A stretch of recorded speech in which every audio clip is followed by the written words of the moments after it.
Hi everyone, welcome to Sleepy Classes. Guys, आज हम start करेंगे एक न्यू इनिशिएटिव और डिस्कस करेंगे हरियाणा जीके के प्रीवियस ईयर क्वेश्चन। ठीक है जी। अभी रिसेंटली हरियाणा में एग्जाम है, कांस्टेबल का एग्जाम हमें अभी देखने को मिलेगा। ठीक है, कुछ ही दिन बाद कांस्टेबल का एग्जाम है, देन हमें एसआई का पेपर देखने को मिलेगा। ठीक है जी। और फिर मोस्ट इंपॉर्टेंट, मोस्ट अवेटेड ग्राम सचिव जो कैंसिल हो गया था, पटवारी और ग्राम सचिव को कंबाइंड कर दिया गया है और ये पेपर हमें देखने को मिलेगा दिसंबर में। ठीक है जी।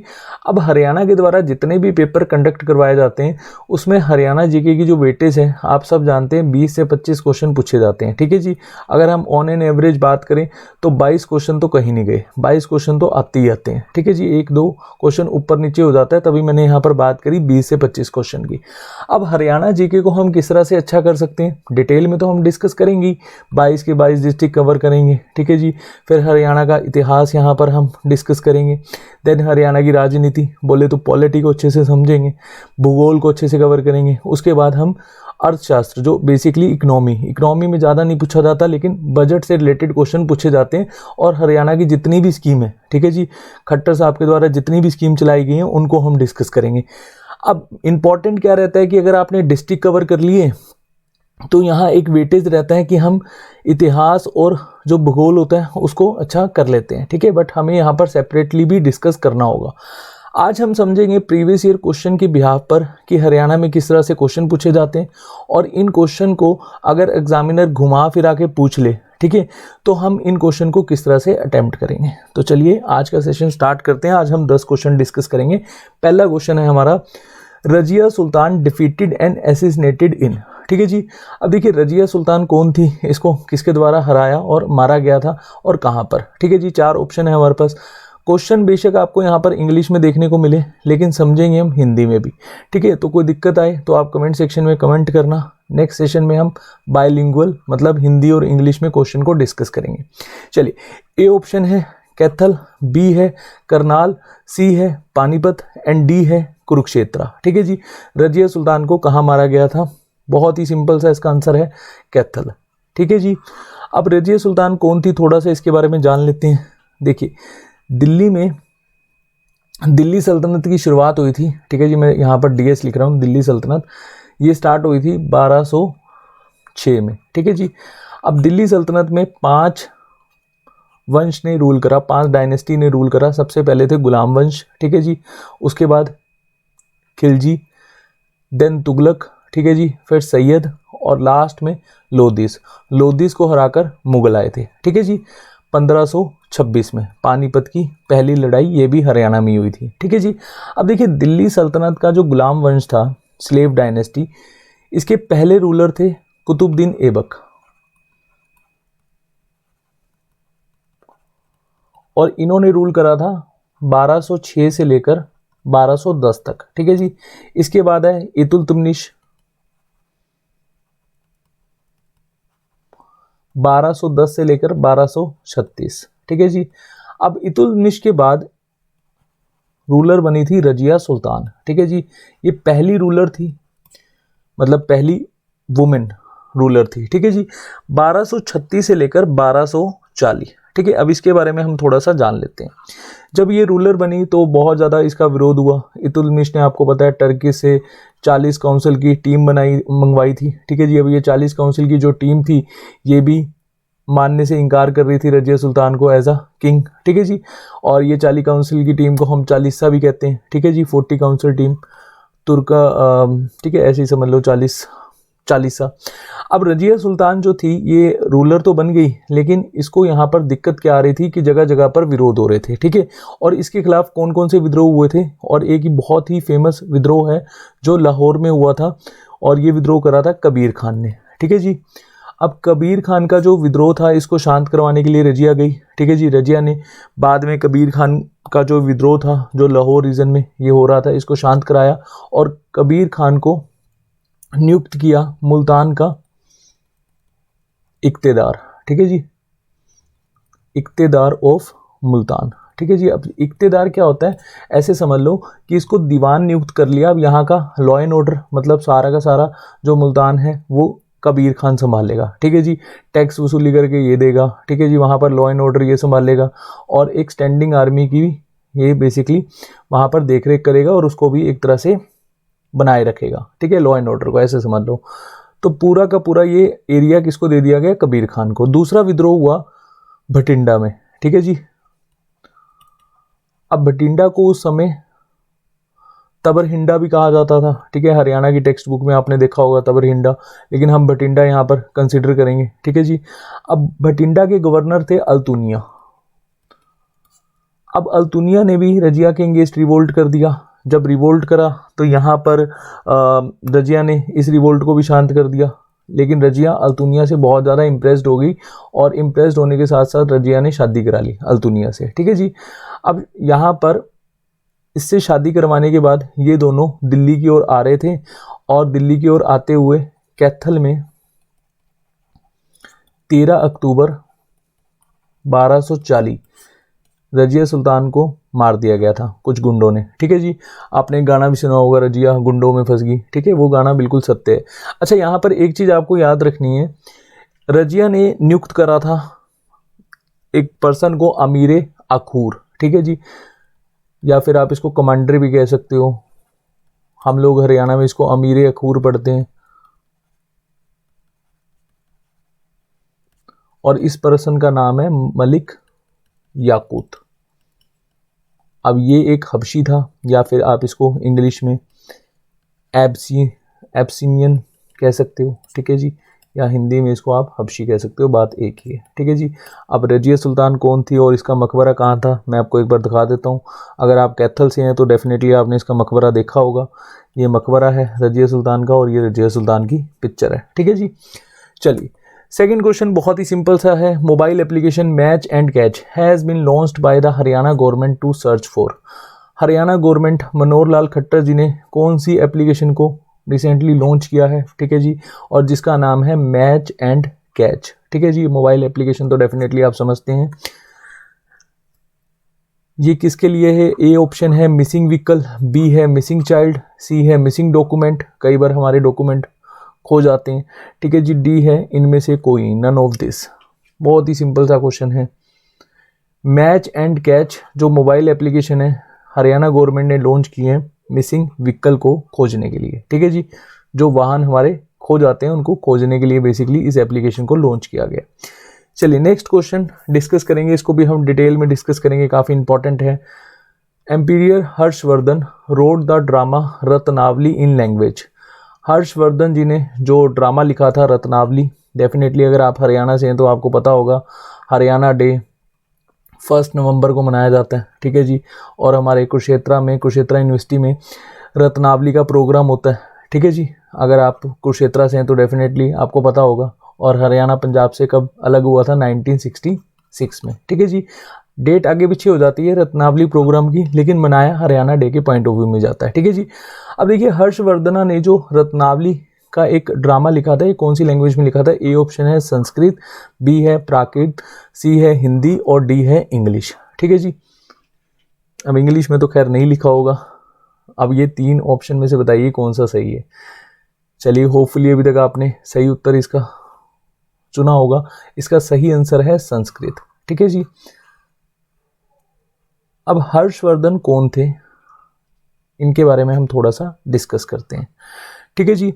देखिए हर्षवर्धन ने टेन्योर संभाला, मतलब राजगद्दी संभाली 606 एडी से लेकर 647 एडी तक, ठीक है, ये राजा रहे। इससे पहले इनके ब्रदर थे राजा, मतलब इनके भाई, जो बड़े भाई थे इनके, राज्यवर्धन। अब पूरी की पूरी कहानी समझिए यहाँ पर।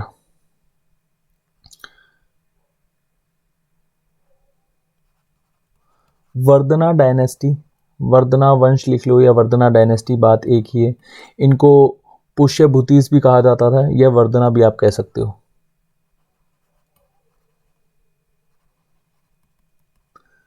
वर्धना वंश से चौथे रूलर हुए जिनका नाम था प्रभाकर वर्धन।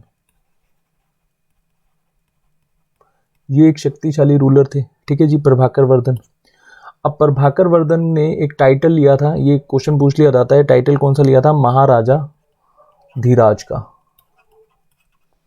और हर्षचरित थी जो कि बाण भट्ट ने लिखी थी। हर्षवर्धन के समय में। ये वैसे तो बायोग्राफी है हर्षवर्धन की, लेकिन लिखी थी बाण भट्ट ने, मैं भी आपको आगे बताऊंगा। उसमें प्रभाकर वर्धन को कहा गया है प्रतापशिला। ठीक है जी, ये कौन सी बुक में लिखा हुआ है? हर्षचरित्रा में, याद रखना है, बहुत इंपॉर्टेंट क्वेश्चन है। चलिए, अब यहाँ पर हुआ क्या, प्रभाकर वर्धन एक स्ट्रॉन्गेस्ट रूलर थे, लेकिन इनका अचानक देहांत हो गया, और देहांत होने के बाद जो इनकी वाइफ थी उनको साथ में सती होना पड़ा। आप सती प्रैक्टिस तो आप सब जानते ही हैं, अगर कोई भी इंसान मर जाता है तो उसकी वाइफ को भी जिंदा जला दिया जाता था। पहले के ज़माने में सती प्रथा को माना जाता था। तो इनकी वाइफ का नाम है यशोमती। ठीक है जी। अब प्रभाकर वर्धन के जो सबसे बड़े पुत्र थे राज्यवर्धन, ये नेक्स्ट रूलर बने, और इन्होंने राजगद्दी संभाली 605 एडी में। ठीक है जी। अब इनकी एक बहन थी राज्यश्री। राज्यश्री की जो शादी है वो बेसिकली हुई थी ग्रह वर्मा से। अब हरियाणा में एक बार क्वेश्चन आया हुआ था एचसीएस के पेपर में, ग्रह वर्मा कौन से जगह के रूलर थे? कनौज के।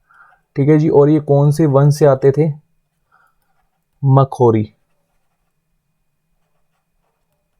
वंश। ठीक है जी। और ग्रह वर्मा के पिता का क्या नाम था? ये भी आपको पता होना चाहिए, बहुत इंपॉर्टेंट रूलर हैं ये मखौरी के, अवंती वर्मन। अब राज्यश्री की जब शादी होती है ग्रह वर्मा से, तो ग्रह वर्मा को मार दिया जाता है किसके द्वारा? देवगुप्त के द्वारा। ठीक है जी। अब देवगुप्त कहाँ के रूलर थे? मालवा के। और अब देवगुप्त के साथ लड़ाई होती है किसकी? राज्यवर्धन की। ठीक है जी। अब देवगुप्त का एक साथ देते हैं कि इनके देवगुप्त के दोस्त होते हैं शशांक। ठीक है जी। समटाइम्स ये भी क्वेश्चन पूछ लिया जाता है शशांक कहाँ के रूलर थे, तो आपने याद रखना है गोड़ा के। अब ये दोनों मिलकर युद्ध लड़ रहे होते हैं राज्यवर्धन के खिलाफ। ठीक है जी। अब यहाँ पर देवगुप्त मारा जाता है, लेकिन शशांक यहाँ से भाग जाता है और धोखे से ये बाद में राज्यवर्धन को मार देता है। ठीक है जी।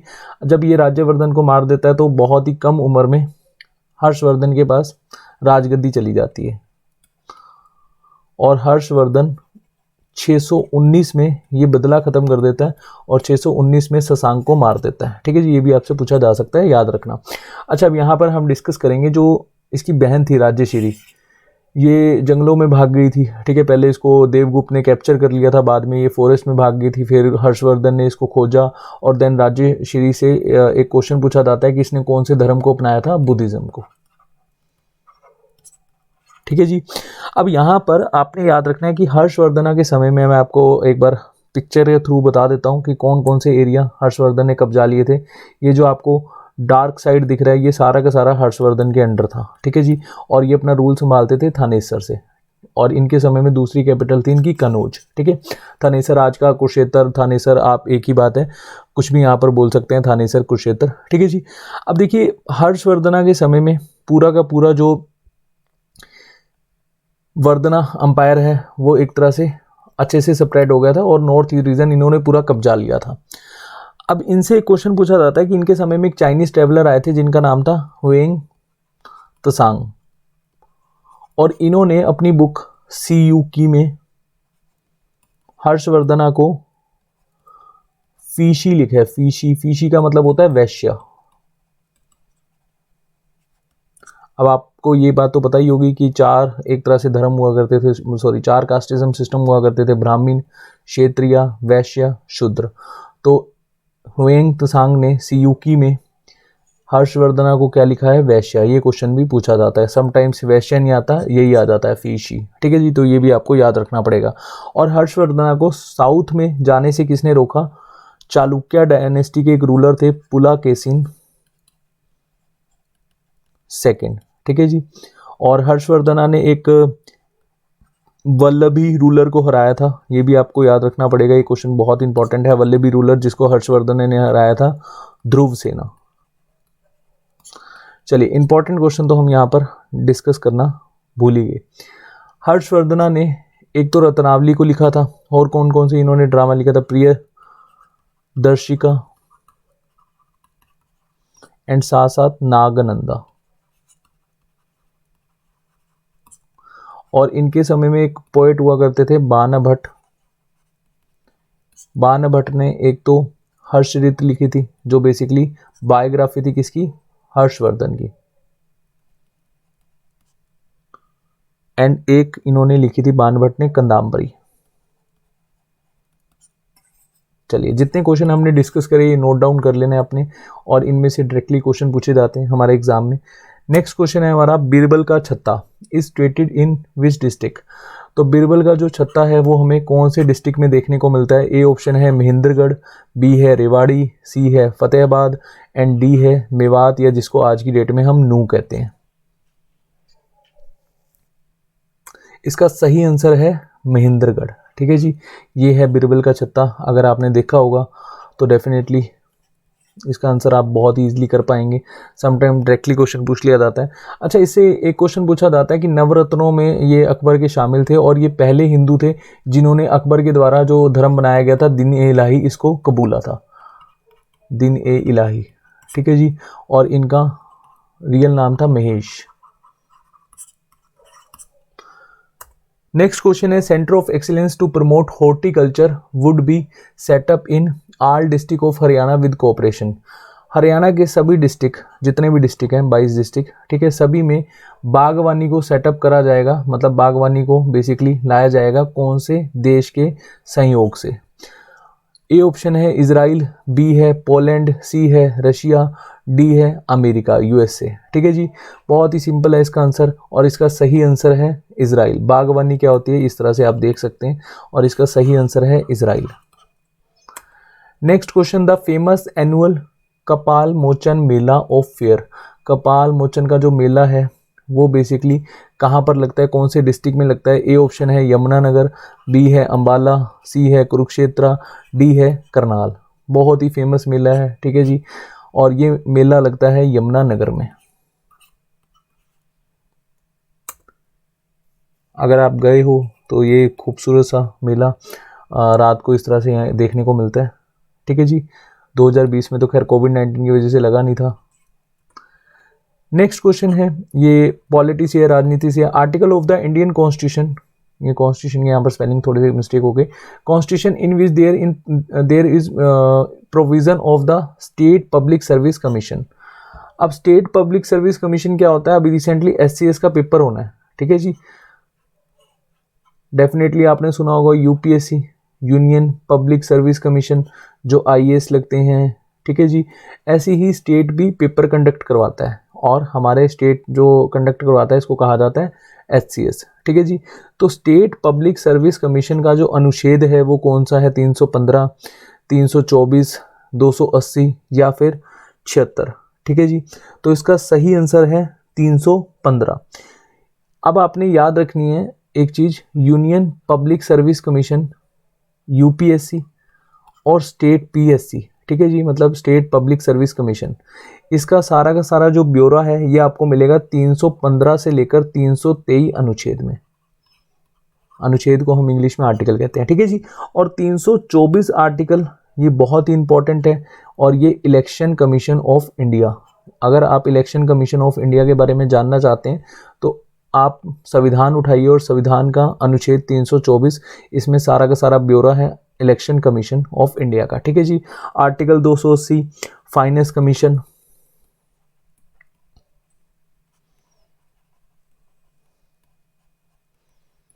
और article 76 attorney general. Attorney general कहा जाता है पहला लॉ ऑफिसर ऑफ इंडिया, जो गवर्नमेंट के सारे केस देखता है, ऐसे समझ लो। और स्टेट का भी होता है, स्टेट का भी पहला लॉ ऑफिसर होता है, उसको एडवोकेट जनरल कहा जाता है। मैं यहाँ लिख देता हूँ एडवोकेट जनरल, और ये है अटर्नी जनरल।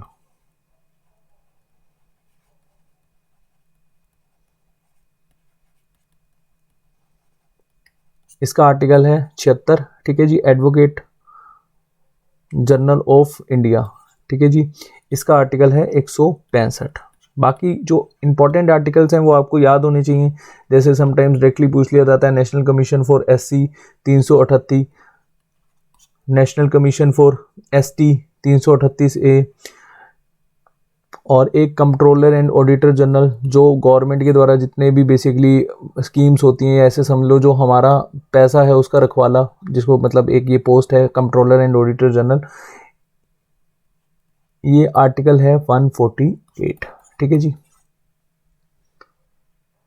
नेक्स्ट क्वेश्चन है, ये है हरियाणा पब्लिक सर्विस कमीशन की साइट में आप देख सकते हैं जाके। 8th क्वेश्चन है, हनुमान्स मदर अंजनीज टेम्पल, माँ अंजनी का टीला हमें कहाँ देखने को मिलता है, कौन सी सिटी में, अंबाला में, करनाल में, कुरुक्षेत्र में या फिर कैथल में। बहुत ही सिंपल है इसका आंसर, माँ अंजनी का टीला है कैथल में, ठीक है जी। तो 8th का आपका आंसर हो जाएगा D. 9th question, Haryana government plan to run electric buses in Gurugram on the pattern of. Electric buses चलाने का जो कंसेप्ट है हरियाणा गवर्नमेंट लेकर आ रही है, और ये कौन से देश से बेसिकली सेम उसी तरह उसको फॉलो करा जाएगा। ए ऑप्शन है इंग्लैंड, बी है रशिया, सी है बेल्जियम एंड डी है पोलैंड। इसका सही आंसर है पोलैंड, ठीक है जी। नेक्स्ट और आज का लास्ट ऑप्शन है, ये है इलेक्ट्रिक बस। और लास्ट क्वेश्चन है हमारा, जो भी रिसेंटली विधानसभा के इलेक्शन हुए थे, ठीक है, जिसमें बीजेपी को सीट आई थी 40 और जेजेपी जो दुष्यंत चौटाला जी की पार्टी है उसको सीट आई थी 10। इंडियन नेशनल कांग्रेस यहाँ पर फिर से नहीं जीत पाई थी, ठीक है। तो इन दोनों ने अलायंस गवर्नमेंट बना ली थी और टोटल विधानसभा की सीट्स हैं 90, ठीक है जी। तो आपको पता है सरकार बनाने के लिए आधी से एक ज़्यादा मतलब 46 सीट चाहिए होती हैं। तो यहाँ पर अलायंस गवर्नमेंट बनी थी, गठबंधन सरकार बीजेपी और जेजेपी की। दुष्यंत चौटाला जी यहाँ पर हमारे हरियाणा की क्या है, डिप्टी सीएम हैं और सीएम है मनोहर लाल खट्टर जी, ठीक है जी। तो इस बार हमें यहाँ पर क्वेश्चन क्या है ये देखते हैं। How many total votes were polled in October 2019 Haryana legislative assembly. Legislative assembly होती है विधानसभा, ठीक है जी। तो विधानसभा का जो इलेक्शन था उसमें टोटल वोट्स कितनी बेसिकली डाली गई थी, तो इसमें टोटल वोट डाली गई थी, बस आपको इसको क्रैम करना है, 1, 25, 20, 177, ठीक है जी। तो ये आपको क्रैम करना है, काफ़ी इंपॉर्टेंट है, इस तरह के क्वेश्चन पूछे जाते हैं। और जो लोकसभा के इलेक्शन हुए थे उसमें 10 की 10 सीटें बीजेपी ने जीती थी, ठीक है जी। और राज्यसभा की सीट आप मुझे कमेंट सेक्शन में बताएंगे कौन कौन सी पार्टी के पास कितनी है। 5 सीटें होती हैं राज्यसभा की हरियाणा में, ठीक है जी। और राज्यसभा की जो सीट है वो एक तरह से इनडायरेक्ट इलेक्शन होते हैं, जो विधानसभा के 90 विधायक हैं ये चुनते हैं राज्यसभा के 5 MP को, ठीक है जी। तो आपको कमेंट सेक्शन में बताना है कि जो 5 MP हैं राज्यसभा के, इसमें अभी रिसेंटली कांग्रेस की तरफ से कौन से MP चुन के गए हैं, या फिर आप यहाँ पर पांचों के बारे में बता सकते हैं कि कौन से पर्सन कौन सी पार्टी से हैं। तो चलिए आज हम इतना ही डिस्कस करेंगे, 10 क्वेश्चन हमने डिस्कस करे। होपफुली आपको सभी के सभी क्वेश्चन समझ में आए होंगे। अगर कोई भी आपका डाउट होगा तो कमेंट सेक्शन में पोस्ट कीजिएगा। अपना ध्यान रखिए। आप सभी ने मेरी राम राम।